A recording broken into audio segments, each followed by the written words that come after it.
On Democracy Now!, democracynow.org, The War and Peace Report. I'm Amy Goodman.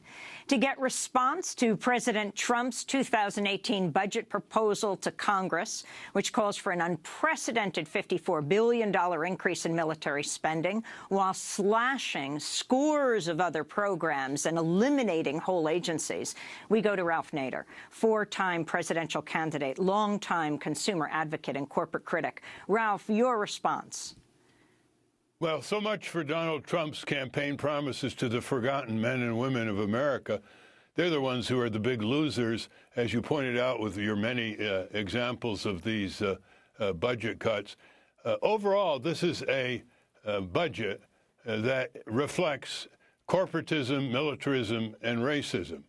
The mask is off. Donald Trump, his braggadocio, his lurid promises, his assurances that everything will be safe and all people will have health insurance and there'll be plenty of jobs. The mask is off. The fangs are now out.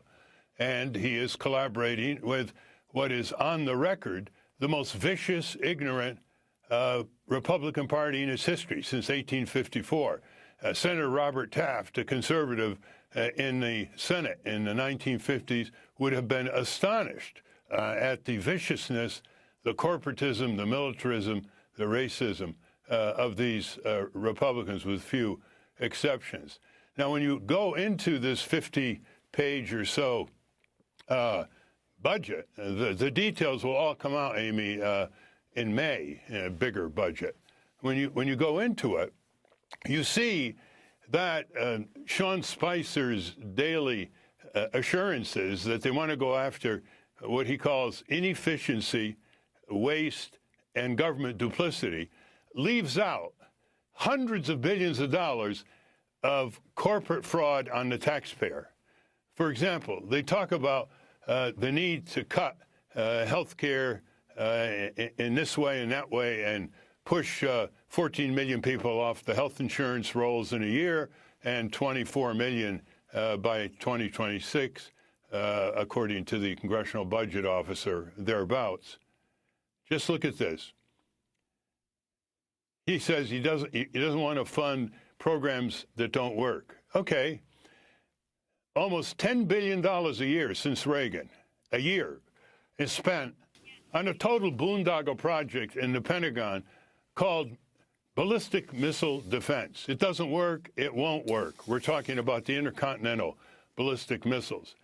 The Society of Physicists, which includes physicists who consult with the Pentagon, have said that it won't work. It's too easily decoyed by balloons. There are a lot of other easier ways to get nuclear weapons in a country than this way. And yet, as a corporate welfare program for Raytheon, Boeing, and others, it goes on every day. Now, this is a budget inside the Pentagon that's bigger than the entire budget of the Environmental Protection Agency. So you see, they're not going after the corporate crime, the corporate waste, the corporate fraud that lathers itself throughout the federal budget. Imagine, they talk about health insurance programs. Okay, so they're going to squeeze Medicaid. They're going to threaten to corporatize Medicare. They're cutting taxes on the drug companies, which was going to pay for Obamacare, on the health insurance companies, on the medical device companies, a few little taxes on the rich, getting rid of all of those in the pursuit of efficiency. Now, look what they don't talk about. They don't talk about what the Government Accounting Office of the U.S. Congress said years ago, that 10% of all health care expenditures in this country goes down the drain because of computerized billing, fraud, and abuse. And that is considered a conservative figure by the expert on this, Professor Malcolm Sparrow at Harvard University. Now, that means $340 billion, that's with a B, dollars this year down the drain. So if they're interested in efficiency, why don't you go after corporate crime? Just go to corporatecrimereporter.org and you'll see more of this. The second thing that's fascinating and very tragic is that when they talk about health care and efficiency, they're not talking about the huge numbers of people who die because they cannot afford health insurance to get diagnosed and treated in time. And now it's about $35,000 a year. That's based on an extrapolation from a Harvard Medical School peer-reviewed study that appeared in the Journal of Public Health in 2009. They never talk about that. They never talk about 60,000 people losing their lives every year due to air pollution, EPA figures. They never talk about 58,000 people losing their lives due to workplace-related diseases and trauma, OSHA figures. So we know what their game is. So this whole corporatism, militarism, racism is a huge opportunity for just 1% of people becoming active and focusing on the one branch of government that can have beneficial consequences for the 2018 election, as well as stop the Trumpsters in their tracks, and that's the U.S. Congress. So you had less than a couple 100,000 people in the last few weeks, Amy, apart from the demonstrations in Washington on January 21st, go to congressional town meetings. And the Republicans who were there came back to the Congress, and they were shuddering. They said, what's going on here? I mean, something's changing. The seats are no longer empty. They used to have town meetings where sometimes the staff was more numerous than the attendees. Now, there are 3 major recesses in Congress, 2 coming up before the 1-month August recess. Fill those seats. If the Congress people do not have town meetings, they're already considering canceling them or having telephone town meetings. So much for meeting the people.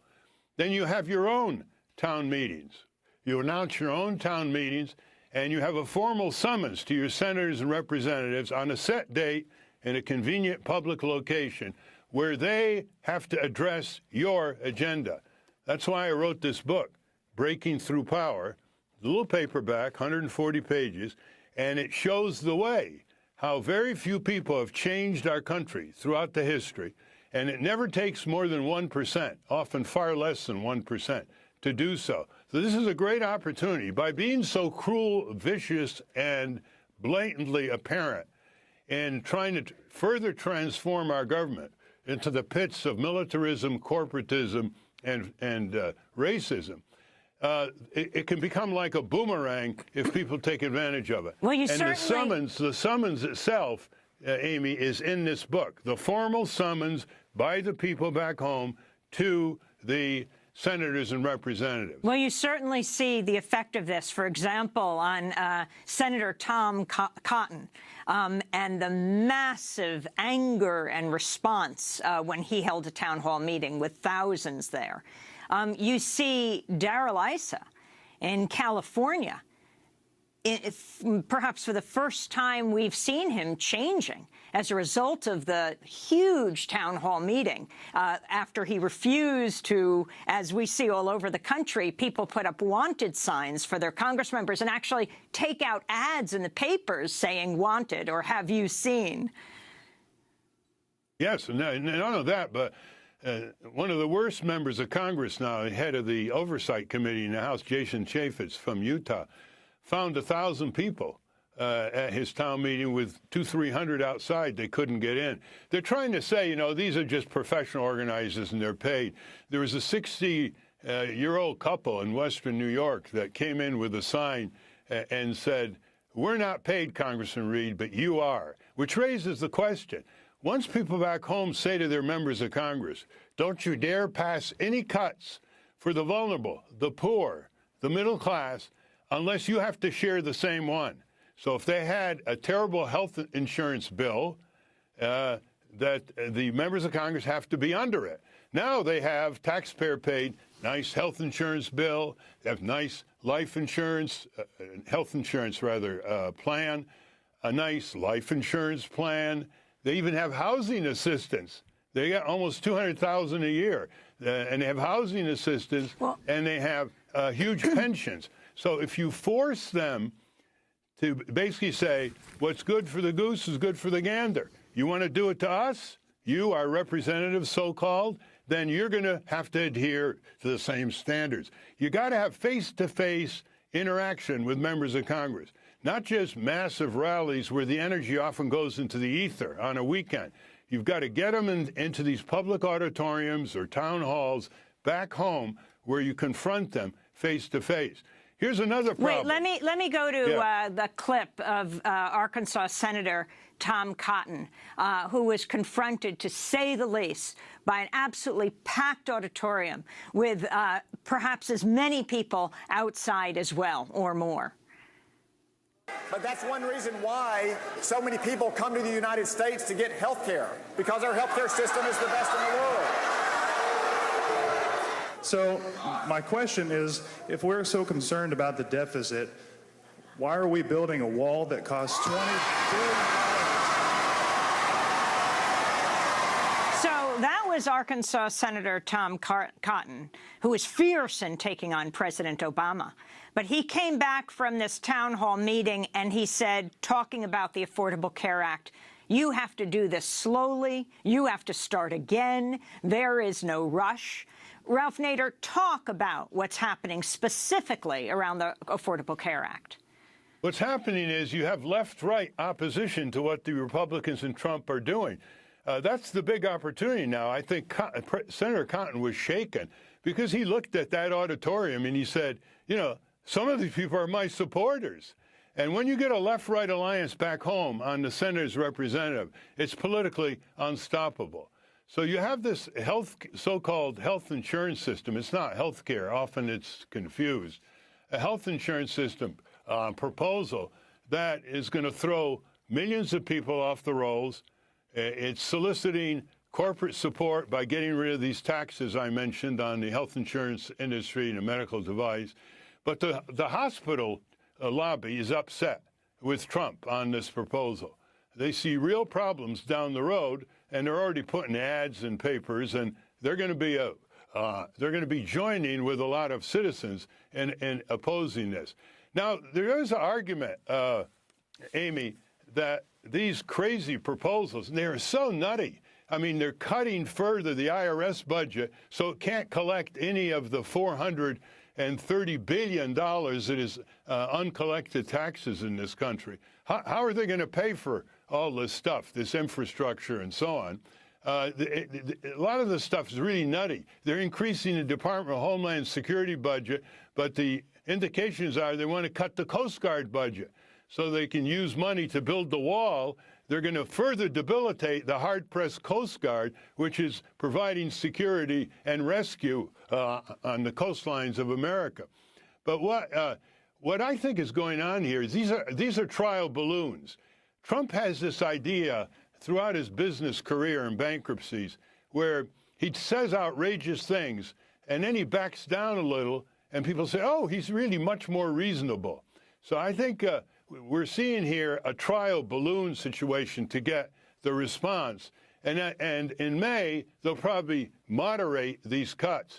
But make no mistake about it. When you have Steve Bannon in the White House, when you have the Roy Cohen in the White House, name is Steve Miller, basically influencing or pushing the more extreme attributes of Donald Trump in terms of militarism, corporatism, and racism, there's going to be a lot of tension with some of the heads of the cabinets. And that's going to be in the news shortly. There's going to be a lot of tension, for example, between the Secretary of the Interior, who does not want to sell off the public lands, who's looking at a budget which is going to facilitate the selling off of some of the public lands. Before we get to public lands, I want to ask you about Meals on Wheels. Yes. During Thursday's news conference, the OMB head, Mick Mulvaney, described the budget as compassionate when he was asked about cuts being made. Just to follow up on that, you were talking about the steel worker in Ohio and the coal miner in Pennsylvania and so on, but those workers may have an elderly mother who depends on the Meals on Wheels program, who may have kids in Head Start. And yesterday or the day before, you described this as a hard power budget, but is it also a hard-hearted budget. No, I don't think so. In fact, I think it's probably one of the most compassionate things we can do to actually programs that help the elderly. You're only focusing on half of the equation, right? You're focusing on recipients of the money. We're trying to focus on both the recipients of the money and the folks who give us the money in the first place. So he's saying the reporter is only focusing on the person who'll lose Meals on Wheels, an elderly, perhaps disabled veteran, Ralph Nader. Yeah, look at the asymmetry, the cruel asymmetry. He's a very glib guy. You're going to get used to him, Mick Mulvaney. Extremely radical, extreme in terms of cutting budgets that deal with vulnerable, sick, powerless people. He's a bully, pure and simple. But there are other budgets that are going to be cut. Law enforcement on nursing homes are going to be cut. Public transit support is going to be cut, like Amtrak, that affect lower-income people. So we're looking here. We should also pay some attention to the Democratic Party, Amy.